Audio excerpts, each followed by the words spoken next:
Greetings and salutations, friends. My name is, of course, Charles Quasar Banks, and please forgive my current state of undress. It is a Sunday, and I generally don't do any streaming or working on Sundays. I don't really consider this work, as it's just talking with my community. If the community would indeed come and watch this, which I don't know if anybody does watch my YouTube videos anymore. I haven't really done anything on YouTube in a long time, and I don't plan to make YouTube my career. However, I have heard a lot about the recent Shadow of the Erdtree DLC getting review bombed, basically. Now, review bombing may or may not be on purpose by a collective, though it is relatively accurate here to talk about it as a review bomb, because I've been playing the Shadow of the Erdtree DLC myself recently, ever since it came out, and it's been out for 2 days, and I've been enjoying it, actually over 2 days, and I've only probably clocked in about 15 to 16 hours. However, I've been enjoying my time in it incredibly well, and I know I'm not a full-time Elden Ring player. I do play other games, and I do Bible readings and such, so I haven't spent all of those 2 days just blasting through the DLC as quickly as possible, and even when I do play it, I am trying to savor the experience. But my 16 hours, 15 to 16 hours, have been quite enjoyable. I have been playing it on Steam on PC, and yes, there are a few frame spikes and frame drops here and there that don't seem to make any sense, but in terms of the content, there is nothing wrong with it in my eyes. It's just more of the Elden Ring experience, with new areas, new enemies, new NPCs, new ways of upgrading yourself with the Skadu tree fragments, which is a very strange word. A new tree, the Skadu tree, a new ash, spirit ash, revered spirit ash, to upgrade your already upgradable spirit ashes. I haven't been using those personally, just because I feel like spirit ashes make the game a bit more complex and chaotic in any boss fight, so I just don't do that. It's not because I don't want the game to be easy. I do like to grind and make the game easier for myself, but I just like to play as a loner character. And so, no, more power to you if you use the ashes. It's a good way to make the game different, sometimes easier, sometimes not. Sometimes the spirit ashes don't really help, and sometimes harm. But that's not what this is about. This is about the fact that on Steam, it's getting mixed reviews. So I'm going to show you some of those reviews, and we're going to talk about together. Alright, let's do it. Zoop. So here we have the store page of Elden Ring, and stuff. As you see on the right here, mixed reviews after 27,000 reviews for this game. Only 62% of the reviews are positive. How could that be possible with a Souls game, with a Souls DLC? Every single Souls game and the DLC have been very highly regarded. But those of you who have been in the From Software community for a long time will know that that's not always the case. The first DLCs always get a bit of backlash for being too hard to enter, being too archaic of figuring out how to enter it. It's very difficult to find the Artorias DLC if you haven't been following Miyazaki and From Software and what they put out. Just have to look it up in order to figure it out yourself. You can get to the Artorias of the Abyss DLC in Dark Souls 1, but it is hard without any internet or word of mouth. So that was a thing. Dark Souls 2, there was a lot of stuff going on about Dark Souls 2's DLCs, and whether they were good or bad. They got bad reviews, good reviews. It was mixed for a while. Dark Souls 3, I hate the difficulty level of the DLC in Dark Souls 3. It's still a great DLC, don't get me wrong, but I actively don't like playing through it because I find it too challenging for myself, and I don't always want to challenge myself when I play a video game. I like to enjoy myself, and I like a little bit of challenge. You know, the regular Dark Souls experience, for instance, is a good challenge for me. It doesn't overly challenge me, it doesn't force me to stress myself out. But the DLCs always do, and that is something that is to be remembered and cannot be ignored is that every single DLC has been way harder than the base game, and people have always complained about that. So, going into the mixed reviews, we can see mostly positive reviews, and that's good. The first thing that comes up is DLC seems amazing, but unfortunately plagued by severe performance issues.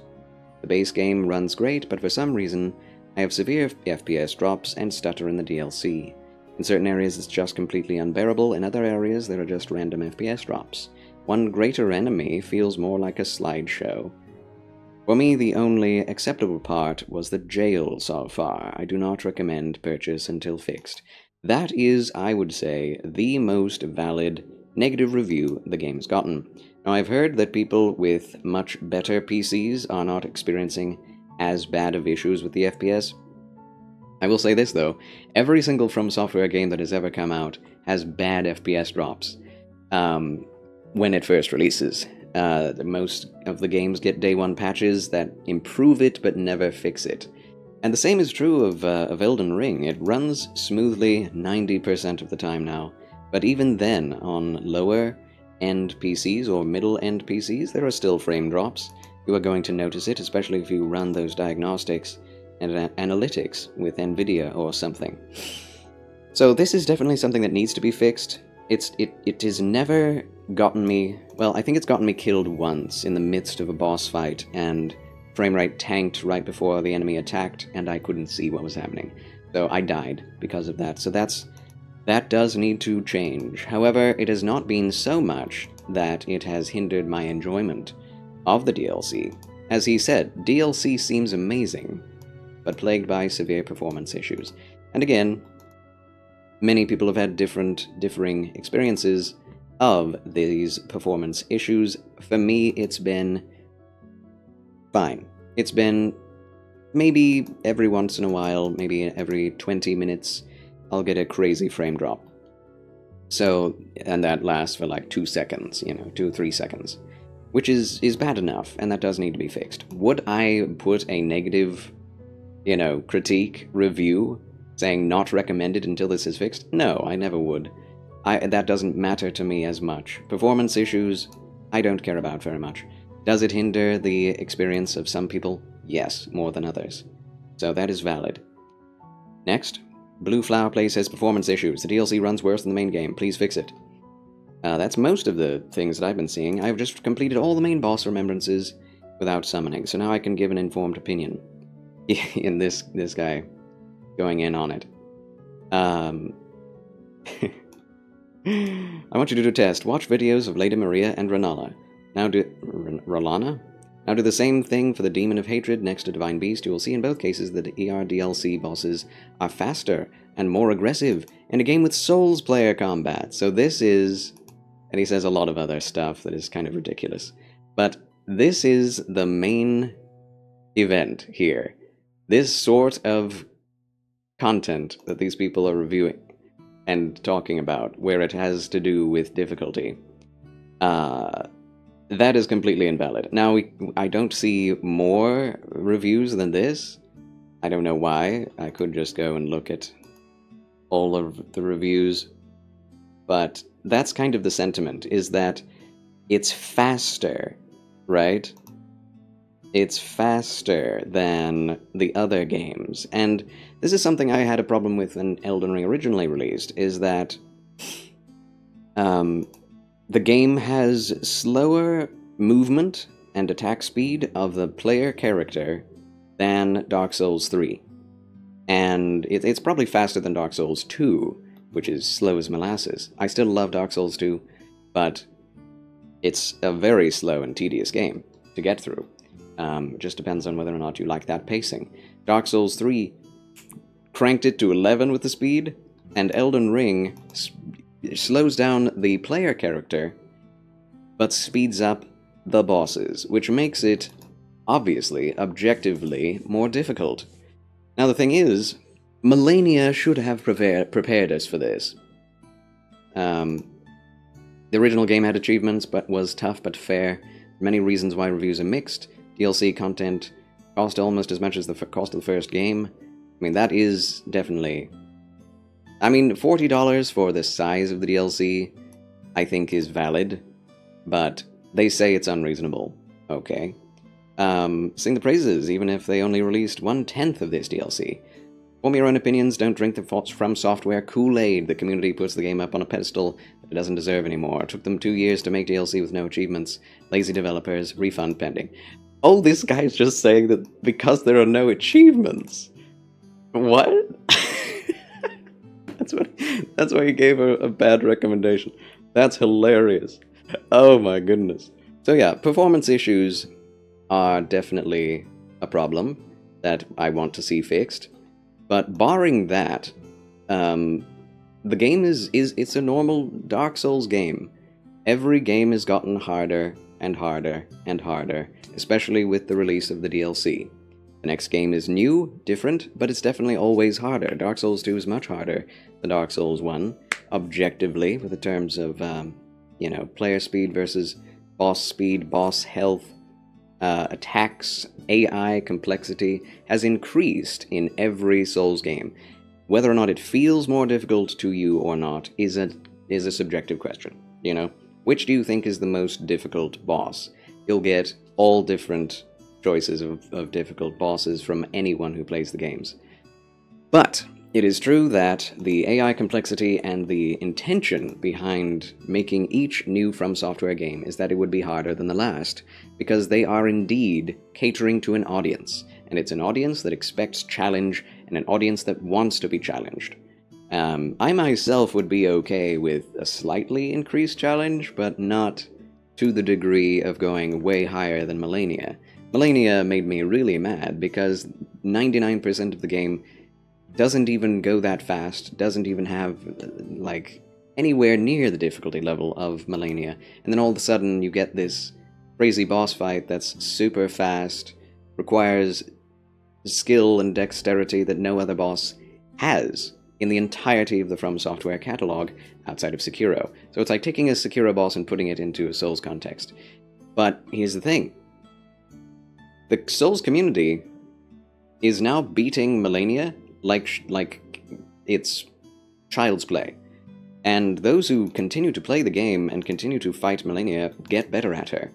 My first attempt at Millennia took 8 hours to beat her. The next attempt took 5 hours. Attempts after that, 3 hours. My most recent attempt took about 45 minutes. So you can get better at these games, and that's the point. If you don't want that, then I don't know why you're playing a DLC for a game that was already hard. And this does make me realize, Elden Ring was definitely not easier than Dark Souls 3. With all of the bosses, with all of the different enemies, like, they cranked up the difficulty. Now the fact is, grinding does make a difference. You can grind a Dark Souls 3 and make a difference. It's just, do you want to spend those hours in Dark Souls 3 grinding in these places that were not made for grinding, just to make one boss fight easier that could otherwise just take a shorter time than grinding would? No, and that's the deal, is that with Elden Ring, the damage scaling, the level scaling is massive, and you can get overpowered, but most people aren't going to want to grind, so they are going into this DLC level 50 or less, and experiencing a challenge that they weren't ready for. And if you want that challenge, you can go in at level 100. You can go in at level 1. If you don't want that challenge, go level 200, 300, 500. You'll have an easier time. So I find it ridiculous that people are, downvoting it, but it's not anything new. And this is the deal. Elden Ring is the most popular From Software thing ever made, and it will continue to be for a while until the next game comes out, but there are more new people who have never played a Souls game playing Elden Ring than the entirety of the Souls community, like 5 times over.